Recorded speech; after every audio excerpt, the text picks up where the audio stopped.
What you got? I think we were talking about, tribulation came up recently, in my mind at least. I didn't say it. I went and looked for it. We were talking about, I said things getting worse. It's just going to keep getting worse until it happens. Because people want to, let's not even talk about the pre-tribulation or post-tribulation rapture. Because here's the thing. Where is it? Where was it? It was just here. I'll just sing to you, I swear. Trying to read backwards. You're talking about Revelation? Yeah. It's obviously talking about either the beast or the second beast or the Antichrist specifically. Revelation he opens his mouth and blasphemies against God, to blaspheme his name and tabernacle that is. It was also given to him to make war with the saints. Why would you be making war with the saints if they're already raptured up before any tribulation comes in at all? So there will be suffering here that will get to a point where we're having war again. It's not people who are going to be made just afterwards. They're saints already, it says. Dispensationalism talks a lot about this topic, and it feeds like a lot of the modern American like Christian view of like what does end times look like.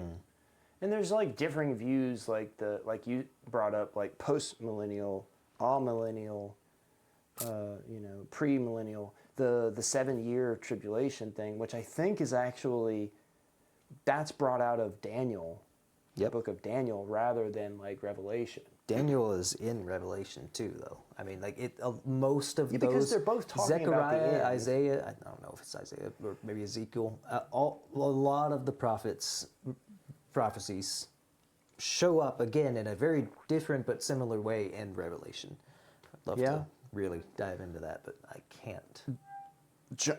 John, in writing Revelation, it was steeped in Old Testament symbols and like if you know your Old Testament, you're going to see a lot of that imagery in here.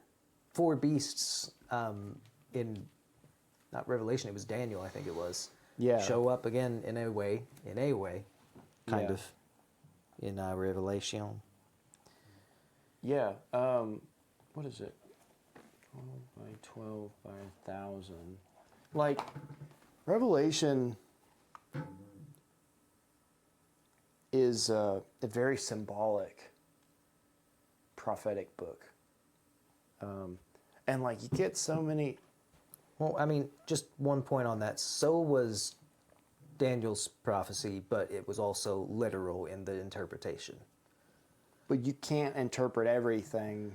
No, because not all interpretations are given. But the statue with Nebuchadnezzar as the gold head and then the body of silver and all that, it was literal in what it was talking about. Yeah. And it all came to pass. With a P. The revelation of Jesus Christ, which God gave him to show to his servants the things that must soon take place. I had that dream that ties directly into Revelation before we move on. Okay.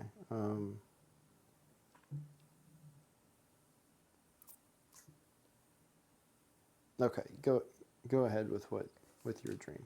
This was years ago. Like, I had been reminded of it very recently, and I think it was like 13 or 12, like not 12 years, but I was 13 or 12 when this happened. It's probably around the same time as, what do you call that last one I told you about with the tub of water and the Cherokee on the railroad tracks and Wormwood and all that. Okay. All kinds of eschatological. That's the one. Dreams I have had. This one, all right, I was in heaven, as it were. And I feel like I piece together things from here to there. It's just before Armageddon, all right, when all the saints are coming back to fight the last war, the last battle or something like that. Yeah. I don't know. But I also sort of pieced together, it feels as though I was around the tribe of Levi because they're the worshipers or the people who would make the noise, all that. Yes. I had a drum, I was beating it, and it was a party, dude. Absolutely amazing. You know that across the universe, it was 2 different times. There's the priest when that black guy was coming into New York for that first time. It wasn't even. There was a priest and then some black guy. I think it was some random black guy on the street doing it first. He was like dancing, but he was circling around and throwing his arms up. I don't know how to describe this well. I don't remember. I'll find it. Anyway, it was wild. It seemed very angelic, but also demon possessed in that situation. It's just not writhing, sort of twirling like a ballerina do, but just not. He was a man also, and I just cannot. I can't. If I tried to do it, I'd look freaking stupid. Do it. But no, sir. Anywho, it was like that. A better representation. What dreams may come, when Cuba Gooding Jr. was not yet visible to Robin Williams' character, and he was like it was like glowing almost, and he was twirling around. It seemed a lot like that. Okay. That's why I kind of say angelic, as it were. Okay. We were all doing that kinds of stuff, just everyone. I guess we should say praising, glorifying, or something like that. Sure. And again, I had a drum. We were all marching towards something, and I noticed we were getting close to a cliff-ish thing, which I assumed was like, on the clouds of heaven, we're going to jump down, and we all freaking Frogman style just jumped off of the cliff and was like, woo, with everything, and then drums and all that went away. We all had swords and just messing things up. It was potent, chills and all. Lord.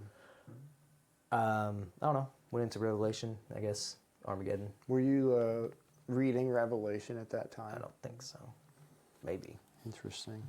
It's Revelation's like, it's so good because there's a lot of hope that's also in Revelation. Like, and people will point to Revelation as like, you see how evil God is? see, terrible things are coming. It's like, man, but read it to the end. Yeah, dude. Finish it. And and I don't know it theologically well enough, and people who even do, who study their whole life for this, just keep on disagree with each other. Yeah. Like, Because, I mean, until God within- gives the full interpretation, there's no point really trying to Yeah. come up with your own. Yeah,